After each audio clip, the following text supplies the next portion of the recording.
خلصنا خلاص الحمد لله. زي ما انتوا شايفين بسم الله ما شاء الله العيش طالع زي القمر، زي ما انتوا شايفين كده، حاجة بجد زي العسل. شايفين الجمال؟ بسم الله. شايفين الجمال؟ حاجة بجد تحفة. ولا تقولي لي بقى شراء عيش ولا الكلام ده. انا بخلصه بقى زي ما انتوا شايفين كده، اعبيه في اكياس ونشيله في الفريزر، نطلعه قبلها بشوية كأنه لسه مغلوب. زي ما انت شايفة كده، حاجة نظيفة وعاملاها بايدك انت، ضامنة شكلها ايه. اتمنى بقى لو عجبكم الطريقة بتاعتي النهاردة ما تنسوش تدعموني بلايك. هنسمي الله ونصلي على الرسول ونشوف بقى عملنا الجمال ده ازاي. اول حاجه كده زي ما انتوا شايفين عندي الخميره البيره. يفضل طبعا خميره بيره. بنزل عليها بقى كده بمعلقتين كبار من السكر. سكر عادي الحبيبات ده. وبنزل عليها كمان بمعلقتين كده من الدقيق. انا بحب اشغل الخميره كده بشويه السكر والدقيق دول. تنشط الخميره وفي نفس الوقت طعمها بيتغير غير لما بنحط الخميره على طول في العجين. دي مية دافية، يبقى معايا معلقتين خميرة كبار ومعايا معلقتين سكر ومعلقتين من الدقيق. بدوب بقى كل الكلام ده مع بعضه، بقلب الخميرة كده كويس، ادوبها تماما لغاية ما يوصل معايا كده قوام يعني عامل زي القوام الكريمي كده سايل. بركنها بقى لغاية ما تلاقيها بقى اشتغلت معاكي والخميرة بتاعتك تفاعلت وعملت فوم وحجمها يتضاعف. بركنها بقى لغاية ما ننخل الدقيق ونشوف هنعمل ايه تاني. بسم الله والصلاة والسلام على رسول الله. ازيكم يا حلوين؟ عاملين ايه؟ يلا النهارده بقى كده نخبز مع بعض. لا يلا النهارده كده بقى نخبز النهارده العيش الشامي او العيش احنا عندنا بيسموه عيش ابوري. كل بلد ليها اسم فيه، بس عامة في مصر مشهور ان هو العيش الشامي. نبدأ كده بالعجين. اول حاجة طبعا انا نخلت دقيق بلدي اللي هو دقيق القمح الحبة الكاملة، وعليه الدقيق الزيرو اللي هو بتاع اللي بنستخدمه لجميع المخبوزات. لو انت مش متوفر عندك الدقيق البلدي استخدمي الدقيق عادي اللي هو متعدد الاستخدام. طبعا الخميره انا شغلتها الاول كده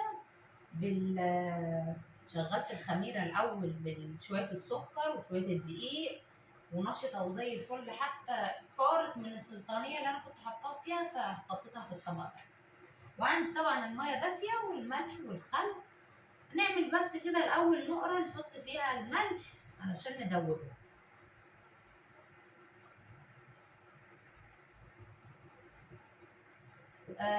كل كيلو دقيق يا بنات ياخد معلقة صغيرة من الملح ومعلقة صغيرة من الخميرة ومعلقة صغيرة من السكر.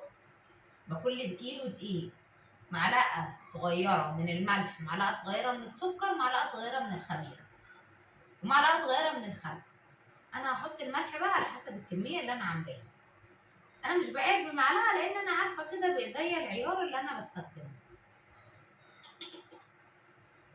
طبعا شوية الخل بقى اللي بنحطهم في العجينة دول بيفرق جدا. اولا بيخلي العجين يخمر اسرع، ثانيا بيخلي اللقمه بيضه كده ومفرغه وحلوه. حط شويه الخل كمان، يعني حوالي معلقتين كبار خل كده علشان طبعا الكميه اللي الميه ميه فتره، ولا هي ساقعه ولا هي سخنه، ميه فتره.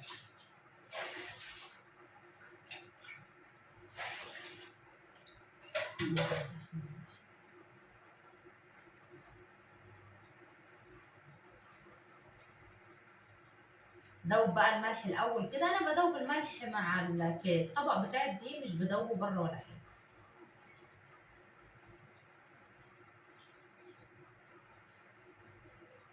بسم الله. عجينة العيش ده يا بنات عجينة طرية بس مش بتلزق، يعني عجينة نظيفة، وهوريكي برضو شكل العجينة ايه في الاخر.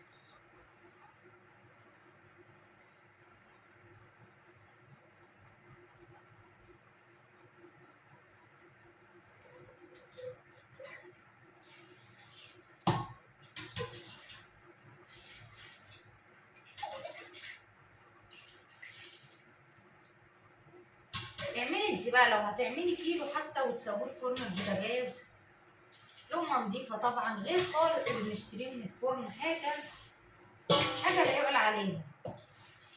انا بحب اعمل الكميه وبحطه في اكياس واشيله في الفريزر، قبل ما ناكل بشويه بطلعه من الفريزر كانه لسه مهروس. طلعيه من الفريزر وتسيبيه على الرخامه بره كده في الهواء، تلاقيه كانك لسه خبزاه، ولا نقمر ولا اي حاجه.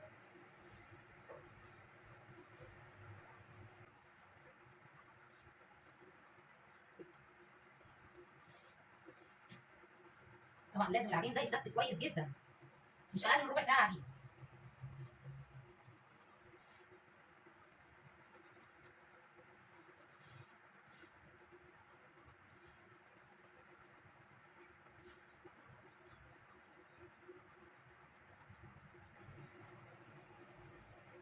هنزل كمان بالخميره علشان ما ننساهاش.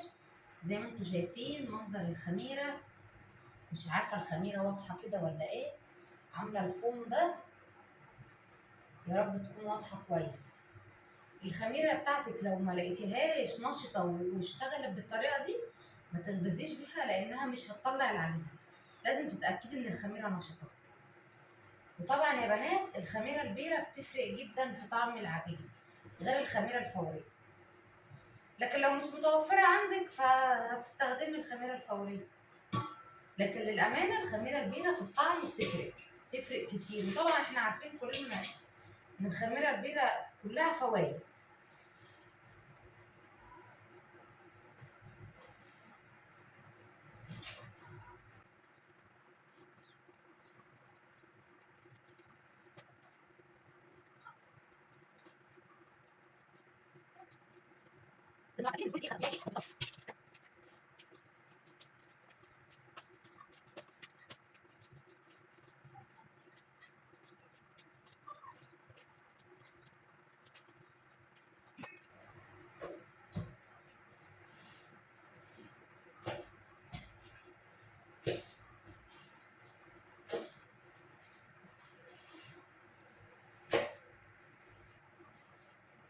انا بحب بقى اخد حتت كده من العجين ونهبط كده في العجينه علشان نديله عرق كويس.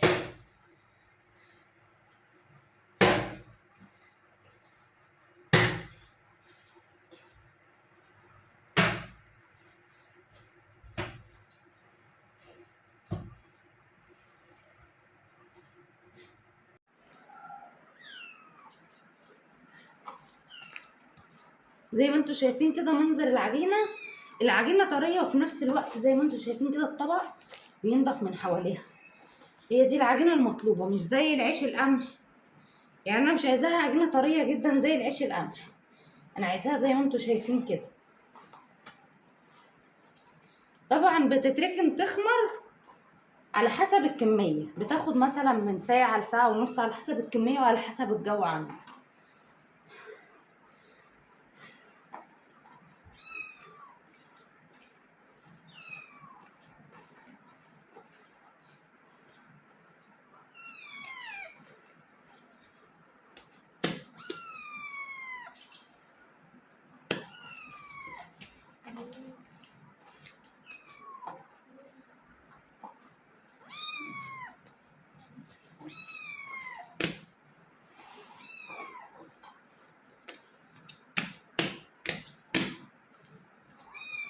شايفين منظر العجينه؟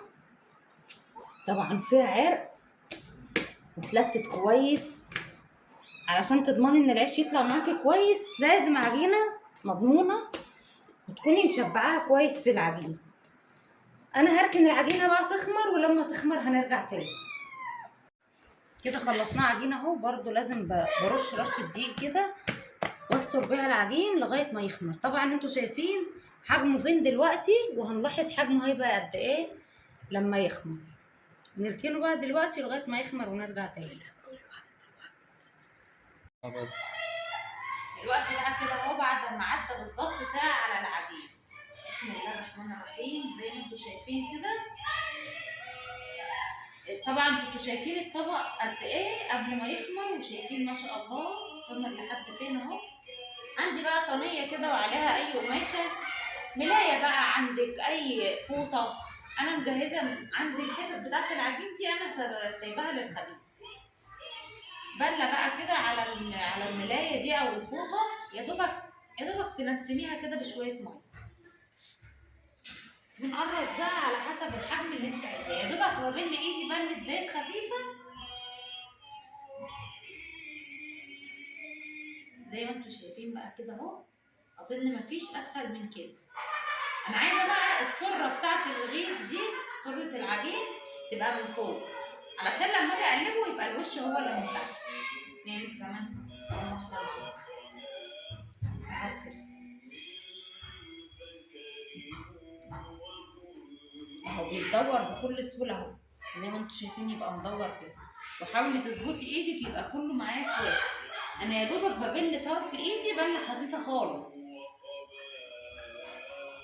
لو احنا في الحر والعجينه طريت منك، بدل الميه تعمليه على دقيق، ما تعملوش بميه.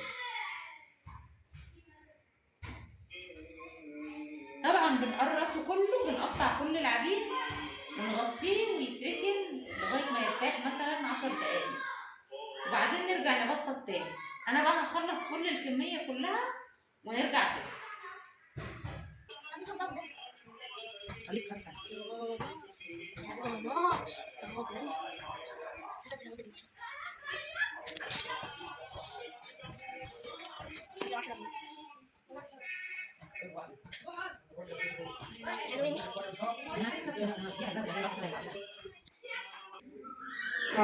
بعد ما العجين بيرتاح معانا، طبعا انا مجهزه كده الطبال اللي برص عليها وفرش عليها ملايه.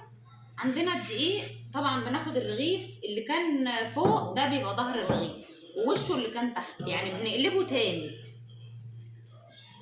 تبطيط الرغيف انا مش عايزاه ولا رفيع قوي ولا رقيق قوي ولا تخين، يعني عايزه سمكه معقول، لان كل ما رققتيه هتلاقيه مش هيتنفخ كده معاكي ويشيل في الفرن. وطبعا كل ما بيرتاح كويس تلاقي الرغيف يتفرد معاكي بسهوله زي ما انت شايفه. عندك بقى العجل ده، عندك النشابه العاديه اشتغلي بيها زي ما تحبي. اهم حاجه الرغيف ما تقعديش تقلبي فيه رايح جاي رايح جاي، علشان تيجي اما تيجي تخبزيه تلاقي وش الرغيف بيلمع كده وظهره باين من وشه. يبقى ده كده معانا وش الرغيف. اما اجي احطه على الملايه هقلبه تاني زي ما انتم شايفين كده، انا بقلبه تاني. ظهره هو اللي بقى من فوق، يبقى ظهره من فوق ووشه من تحت. لما اجي اشيله للخبيز اقلبه كمان قلبه، يبقى الوش بتاعه يفضل معانا بيلمع ولا يقشف منك ولا اي حاجه، يعني بحيث حتى لو عمل قشف من فوق يبقى القشف هنا ده جاي في الظهر مش في وش الرغيف. نخلص بقى، هعمل معاكم كمان واحد كده اوريكي برضو. يبقى انا قلبت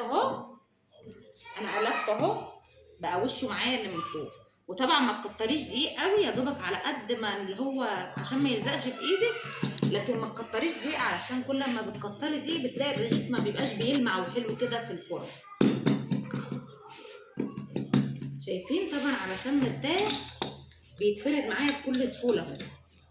لو قرصتيه واشتغلتي فيه على طول هتلاقيه بقى هيفضل يتلوح منك، واستحاله الرغيف يطلع مدور معاكي، استحاله طالما مش شبعان كويس على الصينيه.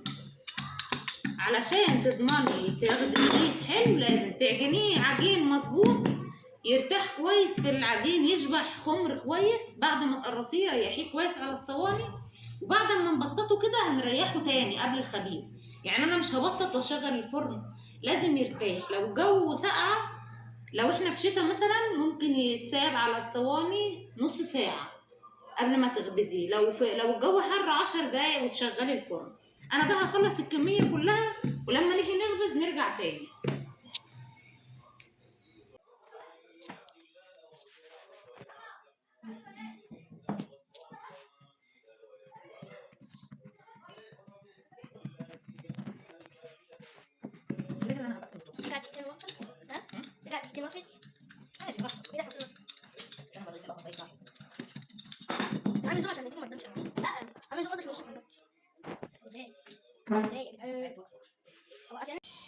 بعد ما خلصنا تبطيط العجين كله معانا، وطبعا لازم يتغطى زي ما انتم شايفين كده، انا بحط على الطبليه 3 رقات. لو الجو حر كفايه رقان بس. الفرن معايا طبعا سخن. ننضف البلاطه الاول زي ما انتم شايفين، لازم يكون الفرن سخن معاكي.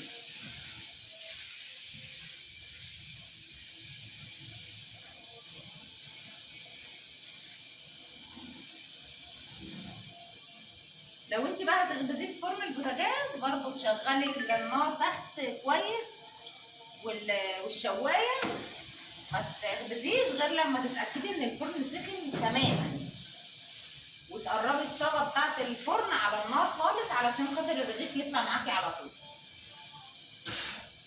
بس للامانه طبعا عيش الفرن البوتاجاز استحاله ما يبقى زي العيش بتاع فرن الخبيز، عشان اكون امنه معاكي.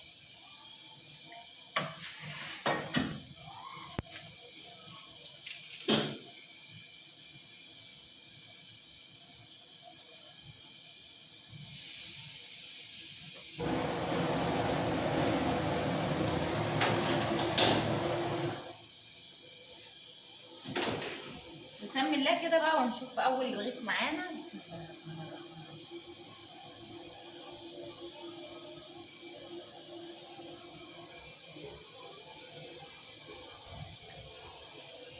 بسم الله كده بقى. ده ظهر الرغيف بقلبه تاني قبل ما ادخله الفرن.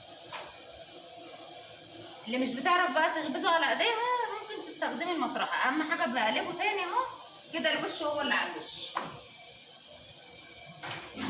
علي بقى بمجرد ما حطيته لازم اعلي.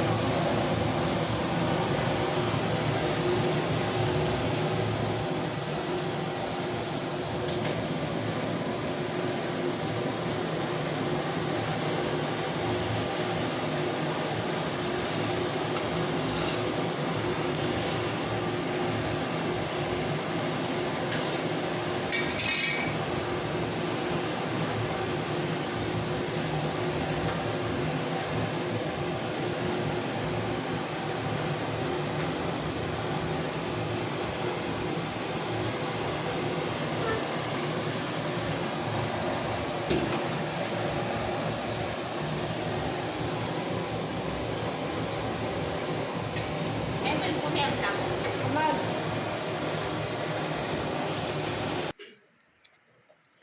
لو وصلتي معايا بقى لحد هنا كده، اتمنى تكوني عملتي اشتراك في القناة وتقولي لي رأيك كده في العيش الجميل بتاعنا ده. زي ما انتي شايفة بجد كانوا شوية عيش في منتهى الجمال، ما شاء الله. العيش كله زي ما انتي شايفة كده منفوخ وسوى. طبعا بأمانة يا بنات فرن الخبيز ده في البيت نعمة بجد يعني. حلو في كل حاجة بقى، في عيش، في قرص. انا عاملة فيه القرص معاكم، بعمل فيه الكحك والبسكوت. بينجزني في حاجات كتير. انا كده خلصت العيش بقى بتاعي النهاردة. آه، اتمنى تجربي الوصفة بطريقتي. اعملي لو هتتعلمي في كيلو دقيق. لو انت خايفة واول مرة تجربي، هاتي كيلو دقيق بس واحد وجربيه. صدقيني لو عملتي العيش في البيت مش هتشتري عيش من بره تاني. شايفين حاجة نظيفة حاجة لقمة ليها طعم، لقمة بتاكليها كده. يعني انت لو هتاكلي العيش بس بحتة جبنة كده حاجة خطيرة بجد. اتمنى ما تستخسروش فيا الدعم لو لقيتوا ان انا استاهل الكومنت الجميل. وبس كده، بحبكم في الله، والسلام عليكم ورحمة الله وبركاته.